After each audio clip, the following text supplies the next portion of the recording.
boa tarde. Combater a lavagem de dinheiro para eliminar a corrupção e outros crimes graves. Essa é uma das estratégias discutidas no seminário realizado hoje pelo Conselho Nacional de Justiça. O encontro tem como tema a atuação dos cartórios no combate à lavagem de dinheiro e ao financiamento ao terrorismo. Eu sou Rafaela Vivas e os detalhes sobre esse evento você acompanha agora no Jornal da Justiça. E vai ver também. Operação autorizada pela Justiça combate fraudes na Previdência. Policiais identificaram mais de 500 benefícios irregulares. A Justiça Federal determinou ainda o sequestro de bens dos acusados e valores equivalentes ao prejuízo contabilizado de 71 milhões de reais. Ministro Alexandre de Moraes, do Supremo Tribunal Federal, determina que Polícia Federal investigue Pix enviado ao ex-presidente Jair Bolsonaro. E ainda, Maria da Penha para domésticas. Campanha do Ministério Público de Goiás esclarece que a lei protege também trabalhadoras que sofrem agressões.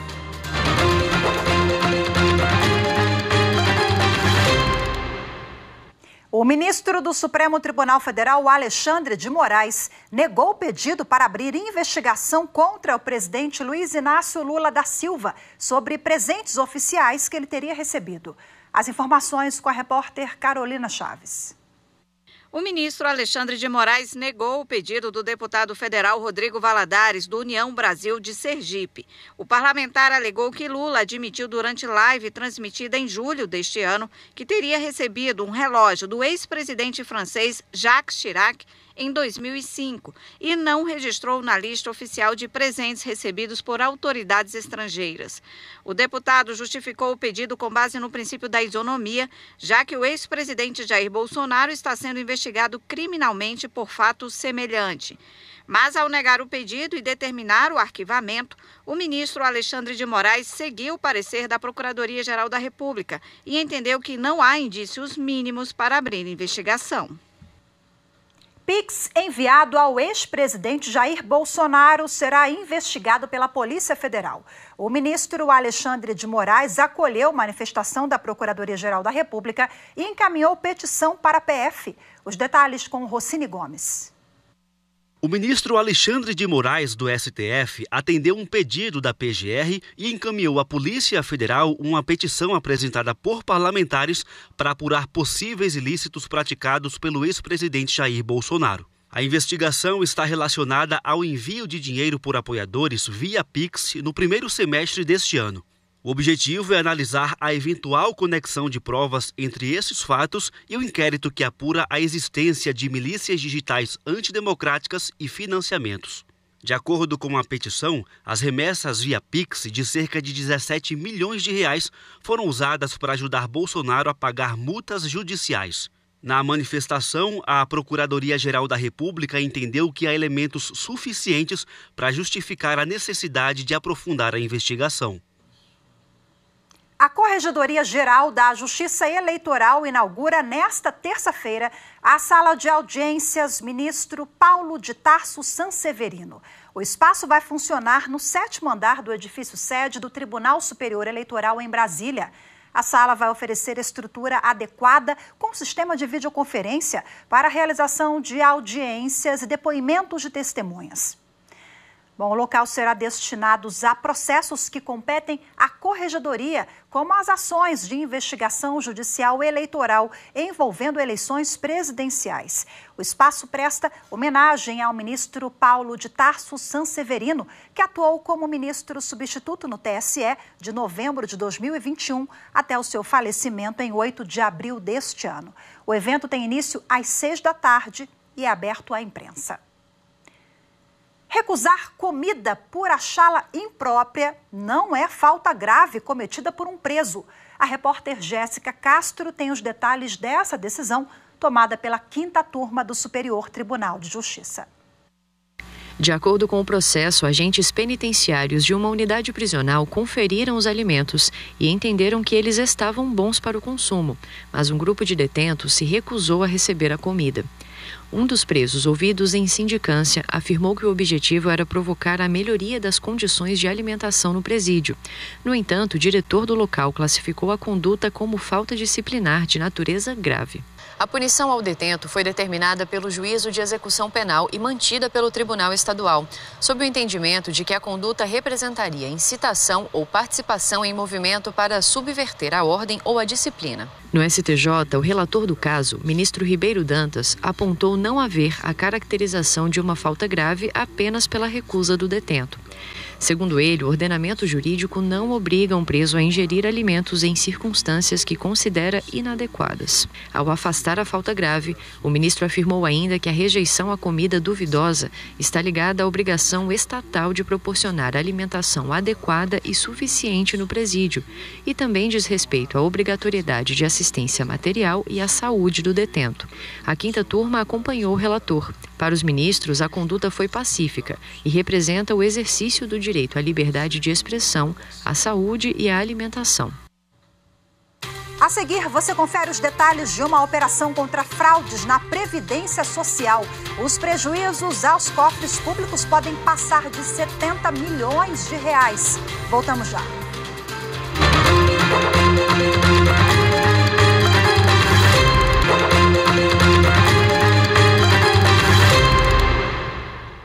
Os partidos PP, PSD e PT exibem propaganda partidária nesta semana em rede nacional de rádio e televisão. Os programas serão exibidos entre 7h30 e 10h30 da noite nesta terça-feira, na quinta e no sábado. Para todo o segundo semestre deste ano, as 3 legendas têm direito a 20 minutos cada uma, em 40 inserções. O tempo de propaganda é definido com base na quantidade de parlamentares que cada partido elegeu nas eleições de 2022. A agremiação precisa ter ao menos uma deputada ou deputado na Câmara Federal. Esse tipo de propaganda serve para divulgar a execução do programa do partido, as atividades congressuais e o posicionamento das legendas em relação a temas políticos e ações da sociedade civil. Pelo menos 30% do tempo deve ser usado para promover e divulgar a participação feminina na política. O presidente do Supremo Tribunal Federal e do Conselho Nacional de Justiça, ministro Luiz Roberto Barroso, visitou o projeto social Gerando Falcões, desenvolvido na Favela dos Sonhos, comunidade da periferia de Ferraz de Vasconcelos, na região metropolitana de São Paulo. Os detalhes com Anderson Arcoverde. O projeto usa a tecnologia para mudar a realidade da comunidade. Eles atuam com a transformação de barracos em casas sustentáveis, além de dar acesso aos moradores à internet e a tecnologias como energia solar. O ministro Barroso conversou com os moradores, visitou algumas instalações e assistiu a uma apresentação do coral infantil do projeto. Pois a água viva ainda está na fonte. Barroso disse que o projeto dele na Suprema Corte é conversar com todos e ressaltou que é preciso ver de perto e compreender a realidade das comunidades pobres para entender as necessidades e ver o que pode ser feito para ajudar a emancipar essas comunidades. O Tribunal de Justiça do Distrito Federal e Territórios anuncia na próxima terça-feira, dia 14, os vencedores da 4ª edição do Congresso Maria da Penha Vai à Escola. A iniciativa vai premiar os profissionais de ensino e alunos inscritos na mostra Cultura de Paz pelo Fim da Violência contra Meninas e Mulheres. Foram selecionadas as 6 melhores iniciativas elaboradas por gestores, professores e estudantes. O objetivo da seleção é motivar os profissionais da área da educação a disseminar iniciativas relacionadas à temática. No evento será realizada uma palestra sobre a importância da prevenção no ambiente escolar com a psicóloga e pedagoga doutora Silvia Lordello. A cerimônia será no Centro Cultural do Tribunal de Contas da União. Você sabia que a Lei Maria da Penha também protege as trabalhadoras domésticas? Em Goiás, o Ministério Público do Estado lançou uma campanha para divulgar essa informação importante e conscientizar a população. Confira agora na reportagem de Stephanie Araújo. Nas imagens, uma conversa entre duas amigas pelo aplicativo de mensagens. Elas falam sobre o trabalho de empregada doméstica. Uma delas começa a desabafar com uma colega e conta que passa por diversos abusos no local de trabalho. Precisa levar os próprios talheres e copo e foi proibida de comer a comida da casa. Ela continua e diz que não pode sentar nas cadeiras e tem que comer no chão, mas que não contou antes porque precisa do trabalho. Ela relata para a amiga que ainda o filho da patroa vai na casa uma vez por semana e pratica assédio contra ela quando não tem mais ninguém na residência. A mulher chegou a se esconder no banheiro para fugir. Igualzinho, igual. Assim, mudou só a situação, como aconteceu comigo, né? Mas foi igual, mesma coisa. Assim, você passa pelo mesmo constrangimento que a outra também estava passando ali no vídeo. A mesma coisa, só muda os artistas, só muda a forma com que aconteceu, mas são agressão do mesmo jeito, violência do mesmo jeito. Mesma coisa com que eu já passei. A conversa faz parte de uma campanha lançada pelo Ministério Público de Goiás. Um relato que busca mostrar a realidade sofrida por diversas mulheres, como a Gislene Ferreira, de 38 anos, que trabalha como diarista. Trabalhando também, você é assediada, às vezes o patrão fala que vai levar a patroa em algum lugar, ou ela sai e ele volta, né, aquelas passadas perto de você para tentar sentir seu corpo. Tem uns que é até mais ousados, né, ainda oferece dinheiro, né, às vezes fala que você está precisando de alguma coisa na sua casa, se você deixar eu pegar no seu corpo, eu te dou. São N situações. O Ministério Público, por meio da Comissão Permanente de Combate à Violência Doméstica, tem o objetivo de conscientizar a população sobre a violência doméstica que pode ser sofrida por mulheres que trabalham dentro das casas e alertar que a Lei Maria da Penha se aplica nesses casos. Não há um grande conhecimento de que uma pessoa que esteja trabalhando no ambiente doméstico possa sofrer uma situação de violência que a Lei Maria da Penha poderá, então, protegê-la e abrigá-la e ela utilizasse desse instrumento de proteção. O artigo 5º da Lei Maria da Penha diz que a violência doméstica e familiar contra a mulher é qualquer ação ou omissão baseada no gênero que resulte em morte, lesão, sofrimento físico, sexual, psicológico e danos morais e patrimoniais que aconteçam no âmbito doméstico.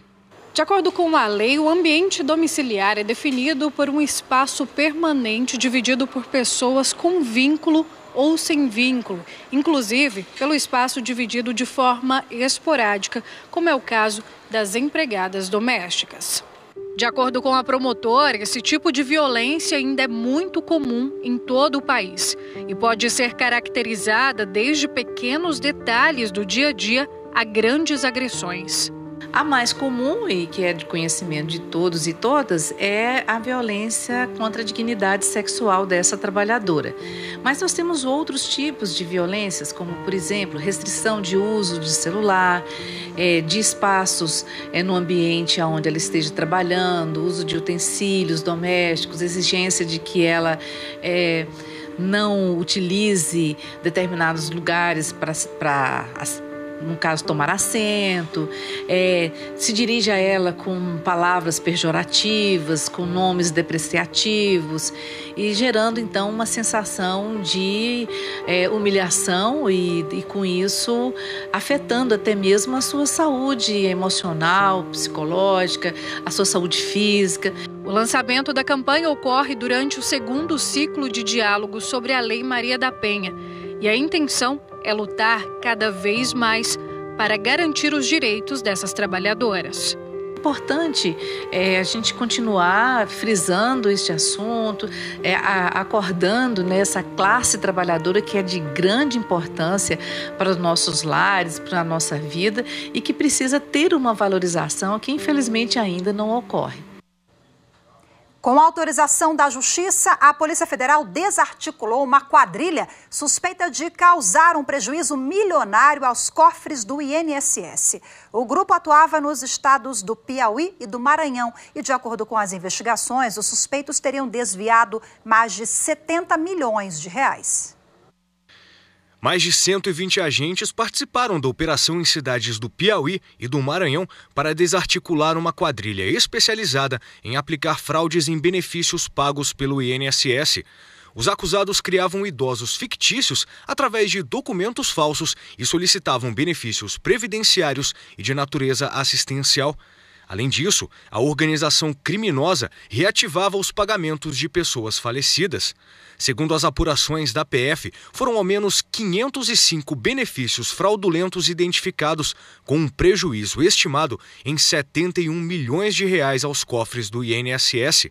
A Justiça Federal determinou ainda o sequestro de bens dos acusados e valores equivalentes ao prejuízo contabilizado de 71 milhões de reais. A Polícia Federal estima que, com a desarticulação da quadrilha, o INSS vai deixar de pagar outros 44 milhões de reais em benefícios fraudados. Os integrantes da quadrilha vão responder pelos crimes de organização criminosa, estelionato previdenciário, falsificação de documentos, entre outros crimes. E no próximo bloco vamos falar do combate à lavagem de dinheiro. O Conselho Nacional de Justiça realiza um seminário sobre o tema. Voltamos em instantes.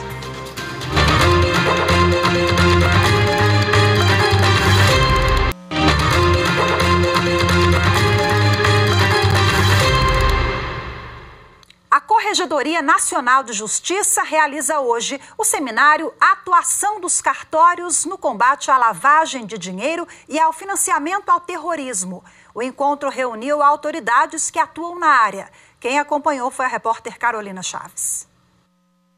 Estiveram presentes ministros do STJ, representantes do CNJ e do Ministério da Justiça, que coordena a Estratégia Nacional de Combate à Corrupção e Lavagem, ENCLA, principal rede de articulação institucional brasileira para o arranjo, discussões, formulação e concretização de políticas públicas e soluções de enfrentamento à corrupção e à lavagem de dinheiro. O Corregedor Nacional de Justiça, ministro Luiz Felipe Salomão, falou que o tema é relevante para a sociedade brasileira.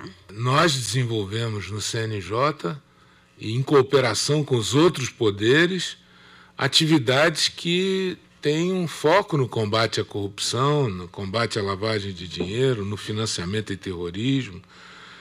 Todos esses poderes unidos, essa política só vai ter sucesso, e a sociedade precisa, acho que, dimensionar isso, se houver o engajamento dela e a unidade e a cooperação dos poderes. O objetivo do encontro é discutir novas ações pelos notários e registradores para identificar a movimentação de ativos ilegais. Segundo o Ministério da Justiça, mais da metade das comunicações sobre lavagem de dinheiro que chega ao COAF, Conselho de Atividades Financeiras, vem dos cartórios. Por isso, o encontro também vai permitir o debate para melhorar a comunicação entre cartórios e o COAF para combater o crime organizado. O primeiro painel foi sobre as novas diretrizes para a contribuição de notários e registradores às autoridades brasileiras para prevenir a lavagem de dinheiro, financiamento do terrorismo e a proliferação de armas de destruição em massa. Além disso, foi debatido o compartilhamento de dados e de informações dos cartórios para o sistema de justiça e como agilizar a comunicação entre eles. O painel foi apresentado pelo conselheiro do CNJ, João Paulo Choquer. O conselheiro relembrou vários casos de corrupção e as dificuldades de identificar a movimentação ilegal e que, por isso, é preciso qualificar a atuação, inclusive do sistema de justiça, para acabar com a corrupção praticada por agentes públicos e redes privadas. Nós temos normativas para recepcionar esses RIFs e não trocamos RIFs por WhatsApp, nem procuramos pescar para saber se a pessoa tem RIF ou não. E, por fim, o Supremo disse que nós temos que utilizar o sistema, a investigação precisa ser formalizada e em tempo razoável, porque ninguém suporta uma investigação que perpasse aí décadas, já que quando a gente se coloca no lugar do outro, quem suportaria um padre por mais de 2 anos? E agora, para falar um pouco mais sobre esse seminário, eu converso de forma remota com a juíza auxiliar da Corregedoria Nacional de Justiça, doutora Liz Rezende de Andrade. Boa tarde, muito obrigada pela participação da senhora, seja bem-vinda. Boa tarde, Rafaela, boa tarde a todos e a todas, eu que agradeço o convite. Doutora Liz, conta pra gente, a senhora participou agora pela manhã, né? Os senhores estiveram reunidos neste seminário que a Carolina Chaves acompanhou e mostrou pra gente na reportagem quais foram as principais reflexões colocadas e qual a importância desse evento, de onde surgiu a iniciativa para a realização. A Corregedoria Nacional foi procurada pelo COAF, que é o Conselho de Controle de Atividades Financeiras, que nos trouxe a informação de que, não obstante os cartórios sejam o segundo ente obrigado que mais leva comunicações ao COAF, essas comunicações não estavam sendo úteis ou proveitosas. Menos de 1% das comunicações feitas pelos cartórios são efetivamente úteis para aquele órgão de controle. Assim, o ministro Salomão decidiu realizar esse evento no propósito de mobilizar, de trazer à discussão novamente esse tema para um melhor aprimoramento dos cartórios extrajudiciais. Porque já existe um provimento, né, desde 2020, da Corregedoria que diz que os cartórios precisam informar ao Poder Judiciário as movimentações suspeitas, não é isso, doutora Liz? Então, os senhores estão afinando esses detalhes para que a informação seja mais efetiva no combate a esses crimes de lavagem de dinheiro?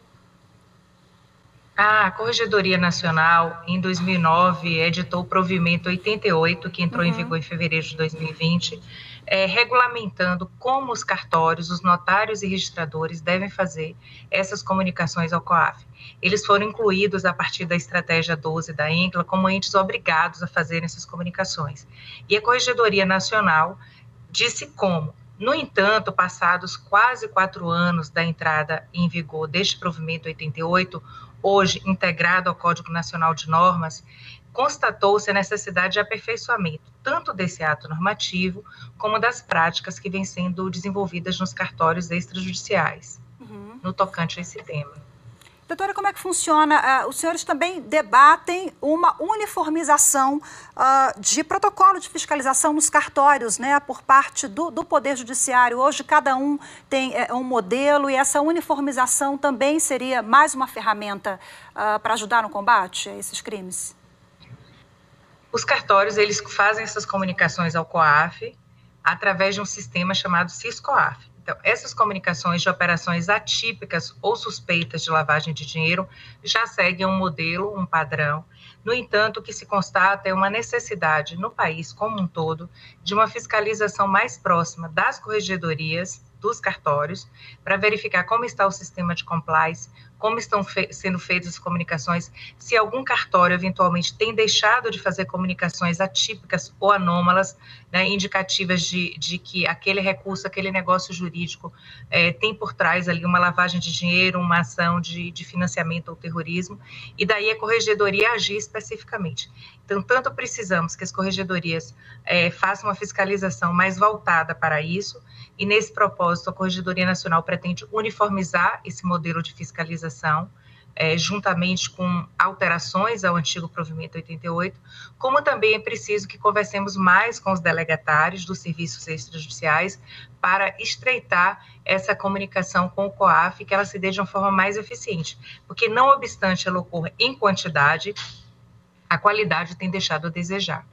Doutora, qual a importância dessa união, né, entre todos os atores envolvidos para a gente conseguir frear o combate à lavagem de dinheiro, esses crimes correlatos, porque só o Poder Judiciário sozinho, o Executivo, enfim, esses órgãos, é importante, né, essa atuação conjunta? A atuação conjunta é imprescindível, né? As corregedorias dos tribunais de justiça do país, assim como o Conselho Nacional de Justiça, por meio de sua corregedoria, elas fazem a fiscalização do trabalho desempenhado pelos cartórios, mas nós precisamos que os cartórios extrajudiciais, assim como o COAF, o Ministério da Justiça, estejam todos integrados, dialogando, para que esse sistema integrado de vários atores, que não necessariamente são públicos, possam apresentar uma efetividade no propósito de atingir as finalidades desse antigo provimento 88, hoje integrado ao Código de Normas, como eu disse. Perfeito, doutora. Muito obrigada pela sua participação, pela sua entrevista conosco aqui da Rádio TV Justiça. Boa tarde e até a próxima. Boa tarde. E boa tarde a você também que acompanhou mais uma edição do Jornal da Justiça. Hoje nós ficamos por aqui. Uma ótima tarde para vocês e até amanhã. Eu espero vocês todos. Tchau, tchau.